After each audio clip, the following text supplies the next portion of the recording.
नमस्कार मित्रांनो, आजच्या मराठी बातम्या. भारताचा वृद्धिदर 7.4 राहणार. 26 माओवाद्यांची शरणागती. इस्रोचे यंदाचे पहिले प्रक्षेपण 12 जानेवारीला. रब्बी हंगामात खत अनुदानासाठी मिळणार 37,000 कोटी रुपये. PM कुसुम योजनेत महाराष्ट्र टॉपवर. सर्वाधिक 11,21,000 शेतकऱ्यांनी घेतला लाभ. राष्ट्रीय वस्त्रोद्योग मंत्री परिषदेला कालपासून गुवाहाटी येथे सुरुवात. आंध्र प्रदेशात 24 तासात बनवला 28.95 लेन किलोमीटर रस्ता. दिग्दर्शक आदित्य धरच्या धुरंधर चित्रपटाने 831 कोटी रुपयाची कमाई केली.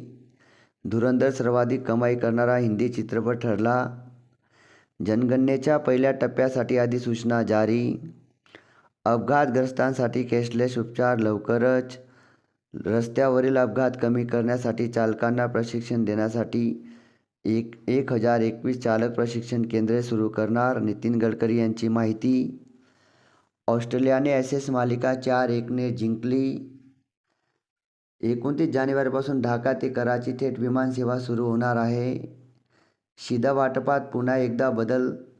तांदूळाचा कोटा कमी तर गव्हाचा कोटा वाढवला. अर्जुन तेंडुलकर आणि सानिया चांडोक यांचा विवाह 5 मार्च 2026 रोजी होणार. या होत्या आजच्या मराठी बातम्या.